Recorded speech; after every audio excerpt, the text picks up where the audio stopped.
మనందరికీ తెలుసు శ్రీమద్ భాగవతం కేవలం ఒక పుస్తకం కాదు అని. అది ఒక పవిత్రమైన గ్రంథం. అందులో ఎన్నో జీవిత పాఠాలు, సత్యాన్ని నేర్పించే కథలు, ధర్మం మరియు అధర్మాన్ని కాపాడటం కోసం యూదులు చేసే యుద్ధాలు, ఇలా ఎన్నో విషయాల్ని ఆ గ్రంథంలో వివరంగా చెప్పబడింది. అమ్మా నాన్నల్ని ఎలా ప్రేమించాలి, తోటివారిని మరియు మనకంటే వయసులో పెద్దవారిని ఎలా గౌరవించాలి, ఏదైనా సమస్య వచ్చినప్పుడు దాన్ని శాంతంగా పరిష్కరిస్తే ఎలాంటి ఫలితం ఉంటుంది, అహాన్ని చూపించి బలముందని ధర్మానికి ఎదురు వెళ్తే ఏమవుతుంది, ఇవన్నీ కూడా చాలా గొప్పగా అందులో వివరించారు. తెలివితేటలు కర్మని దృష్టిలో పెట్టుకుని ధర్మం కోసం ఉపయోగిస్తే మొదట కష్టాలు ఎదురైనా అవసరమైన సమయంలో ఆ ధర్మం తోడుగా ఉండి మనల్ని కాపాడుతుంది. కర్మని అనుసరించకుండా నన్ను ఎదురించే మగాడే లేడు అని ఇష్టం వచ్చినట్లు ప్రవర్తిస్తే మొదట మనం చేసే పని ఎంతో సుఖాన్ని సంతోషాన్ని ఇచ్చినా ఏదో ఒకరోజు మట్టి పాలవగా తప్పదు. తప్పుని చేయడం, వాటి వల్ల సుఖాన్ని పొందడం కొద్దిసేపు మాత్రమే. కానీ తప్పు చేశాక ఆ తర్వాత మనం ఎదుర్కోవాల్సిన సమస్యలు మాత్రం జీవితాంతం వెంటాడతాయి. ఇవన్నీ కూడా ఆ మహాగ్రంథంలో ముందుగానే రచించబడింది. ఇది చదివి పాటిస్తే ఎలాంటి కఠినమైన హృదయం గలవారైనా, క్రూరులు అయినా మంచి మనిషిగా మారక తప్పదు. అది భయం వల్ల కావచ్చు, లేక భక్తి వల్ల కావచ్చు, కానీ ఖచ్చితంగా అయితే మారతారు.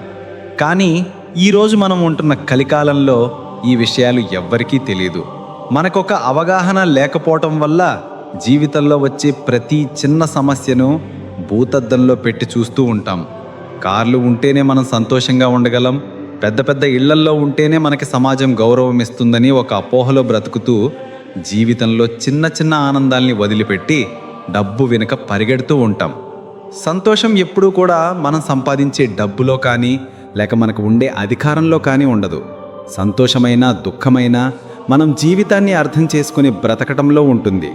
నిజాయితీగా ఉంటూ దేవుడిపైన నమ్మకాన్ని ఉంచి జీవితంలో ముందుకు వెళ్ళేవాడే అందరికంటే ధనవంతుడు, అదృష్టవంతుడు మరియు ఐశ్వర్యవంతుడు. కానీ ఇవేమీ మనం వినం, పాటించాం. కారణం మారుతున్న కాలం, దిగజారిపోతున్న పరిస్థితులు. ఈరోజు వీడియోలో వీటన్నింటినీ ఎదుర్కొంటూ ముందుకు సాగడం ఎలా, ఆ మహాగ్రంథం నుంచి మనం ఏం నేర్చుకోవాలి, ఎలా మన వ్యక్తిత్వాన్ని, మనస్సుని నియంత్రించుకోవాలి, ఇప్పుడు వీటన్నింటి గురించి మనం ఈరోజు తెలుసుకుందాం. మహాభాగవతంలో ఒక శ్లోకం ఉంది. ప్రతి కట్టెలో నిప్పు దాగి ఉన్నట్లు ప్రతి మనిషిలో దేవుడు ఉంటాడు అని. కానీ అది మనం గమనించాం. అసలు ఈ శ్లోకం వెనుక ఉన్న ముఖ్యమైన భావాన్ని ఇప్పుడు మనం తెలుసుకుందాం. కట్టె కాలినప్పుడే దానిలో ఉన్న జ్వాలలు బయటికి వస్తాయి. అప్పటి వరకు అది కేవలం ఒక సాధారణ కట్టెలాగా మాత్రమే కనపడుతుంది. మనిషిలో కూడా అంతే. మనకి ఒక కష్టం వచ్చే వరకు చాలా సాధారణంగా జీవితం గడిచిపోతూ వెళుతుంది. కానీ ఎప్పుడైతే మనకి ఒక సమస్య ఎదురవుతుందో అప్పుడే మనలో ఒక శక్తివంతమైన వ్యక్తి బయటకు వస్తాడు. ఏ సమస్యనైనా ఎదుర్కొనే తెగింపు ఆ సమయంలోనే రావాలి కూడా. ఈరోజు ఈ సమస్య వచ్చింది, ఇంకో రోజు వేరే సమస్యలు కూడా రావచ్చు. కాబట్టి అన్నింటికీ మనం సిద్ధంగా ఉండాలి అని మన గుండె ధైర్యాన్ని నిలబెట్టుకోగలిగితే మీ ముందు కొండంత కష్టం కూడా చీమలాగా కనపడుతుంది. గెలవలేము అనే యుద్ధం కూడా మీ ముందు తల వంచుతుంది. మన జీవితంలో వచ్చే కష్టాలు, కన్నీళ్లు ఓటమికి సంకేతాలు కాదు, అవి విజయానికి దారులు. మీరు సాధించడానికి ఒక గొప్ప అవకాశం మీ ముందుంది. దాని దగ్గరికి వెళ్ళాలి అంటే మీ ముందున్న ముళ్ళని, నిప్పుని దాటుకుంటూ వెళ్ళాలి. ఇక్కడ ముళ్ళు, నిప్పు అంటే మన జీవితంలో మనకెదురయ్యే ఒడిదుడుకులు. విజయానికంటే ముందు సమస్యలను దాటాలి అని వెనక్కి అడుగు వెయ్యకూడదు. రక్తం కారుతున్నా, గుండె పగులుతున్నా మనసులో మీరు నమ్మిన సిద్ధాంతానికి కట్టుబడి ఉండి మీ అడుగు ముందు పడితే అదే మీ విజయానికి తొలి మెట్టు. ఈ ప్రపంచం మిమ్మల్ని కష్టాలలోకి నెడుతుంది అంటే మీలో ఉన్న ఆ ఫైర్ని నిద్రలేపడానికి సమయం వచ్చింది అని అర్థం. సామాన్యంగా ఒక మనిషి వెంటనే మారడు. ఎంతమంది అవమానించినా, నువ్వు ఎందుకు పనికిరావు చీ అని చీదరించుకున్నా, నీ బ్రతికే వ్యర్థమని దూషించినా కొంతమంది వాళ్ళ జీవితాన్ని సీరియస్గా తీసుకోరు. ఒక చెవితో విని ఇంకో చెవితో వదిలేస్తారు. చాలా బద్ధకంగా ఉంటూ దేనికి ఉపయోగపడని మొద్దులాగా జీవితాన్ని గడుపుతారు. వాళ్ళల్లో ఉన్న ఒక గొప్ప వ్యక్తిని, ఆ వ్యక్తికి ఉన్న సామర్థ్యాన్ని చంపుకుంటూ బ్రతుకుతారు. కానీ ఏ రోజైతే ఆ మనిషి నా జీవితం మారాలి అనుకుంటాడో ఆ రోజు నుంచి అతన్ని ఎవ్వరూ ఆపలేరు. ప్రాణం పోయినా పర్వాలేదు, కానీ నేను మాత్రం గెలిచే తీరుతాను అని ఎలాంటి సమస్య వచ్చినా ఆ సమస్యకే చెమటలు పట్టేలా చేస్తాడు. ఇలాంటి తేజస్సు ప్రతి మనిషిలో ఉంటది. ఏ రోజైతే అది బయటపడిందో అతన్ని ఆపడం ఆ బ్రహ్మదేవుడి వల్ల కూడా కాదు. ఎలా అయితే ప్రతి మనిషిలో ఒక ధైర్యవంతుడు ఉంటాడో అలాగే ప్రతి మనిషిలో భగవంతుడు కూడా ఉంటాడు. ఒక వృద్ధుడు కళ్ళు సరిగ్గా కనిపించక రోడ్డు క్రాస్ చేయలేకపోతున్నాడు. అది చూసి మీరు మీ పని ఆపుకొని మరీ వెళ్ళి ఆ పర్సన్ని రోడ్డు దాటిస్తారు. కృతజ్ఞతతో దేవుడిలాగా వచ్చి నాకు సాయం చేశావు గాబు అని ఆ వృద్ధుడు మీకు దండం పెడతాడు. నిజంగా అలాంటి చిన్న చిన్న సహాయాలు చేయడానికి దేవుడే రావాల్సిన అవసరం లేదు.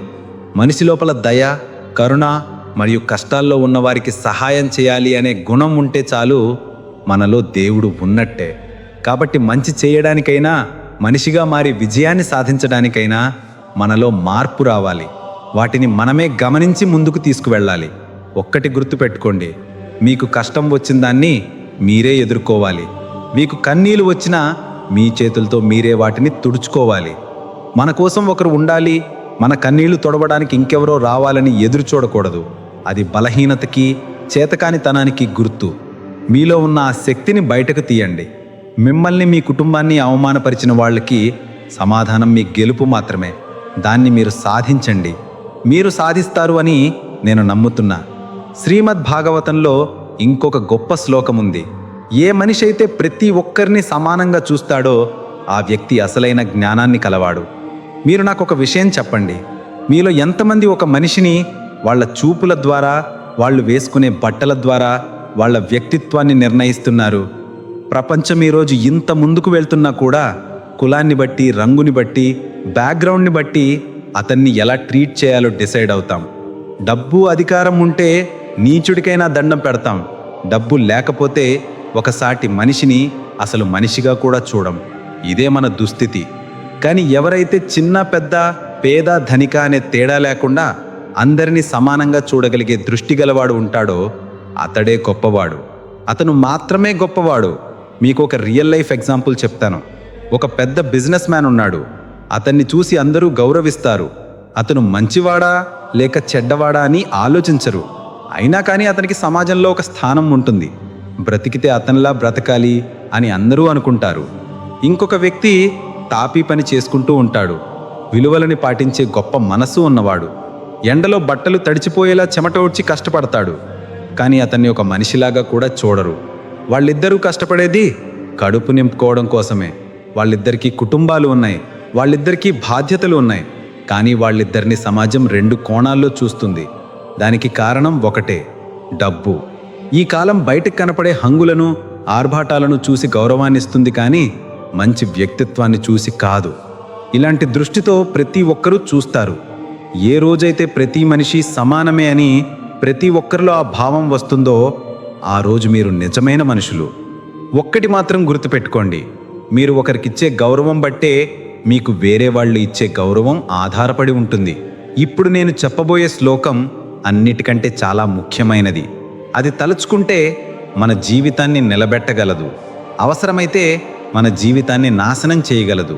అదే సమయం. ఈ ప్రపంచంలో మనిషి తప్పించుకోలేనిది, సమాధానం తీరాల్సింది ఒక్క సమయానికి మాత్రమే. దీని గురించి భాగవతంలో అన్నిటికంటే శక్తివంతమైనది సమయం మాత్రమే. అది ఎవరినైనా సర్వనాశనం చేయగలదు అని చెప్పబడింది. మీరు ఒకసారి ఎగ్జామ్లో ఫెయిల్ అయితే ఇంకోసారి రాసి పాస్ అవ్వగలరు.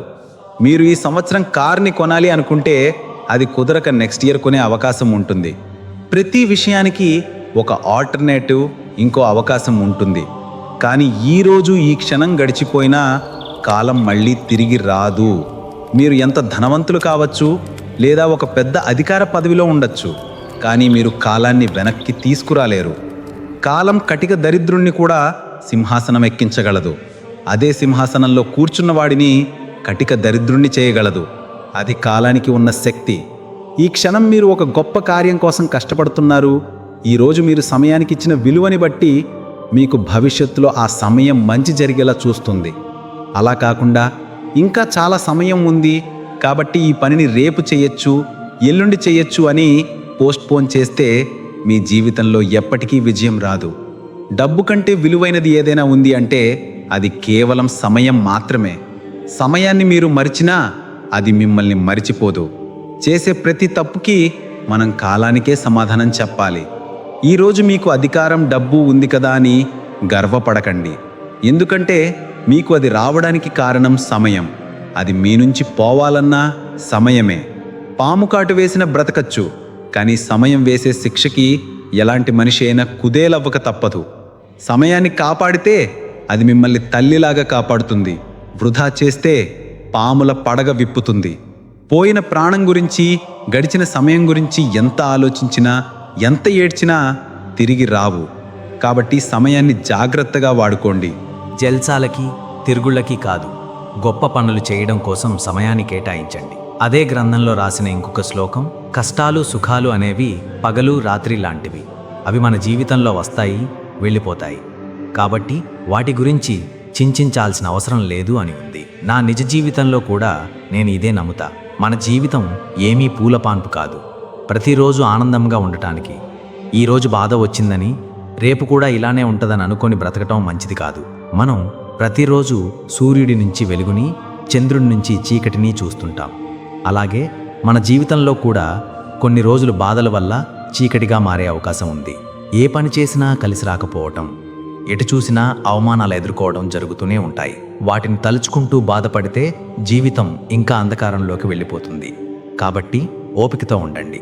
కష్టాన్ని ఇచ్చే భగవంతుడే విజయాన్ని కూడా ఇస్తాడు.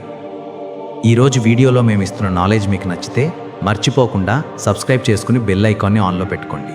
వీలైతే మీ ఫ్రెండ్స్ అండ్ ఫ్యామిలీ మెంబర్స్ కూడా షేర్ చేయండి. మళ్ళీ కొత్త వీడియోతో మీ ముందుకు వస్తాను. అంతవరకు సెలవు.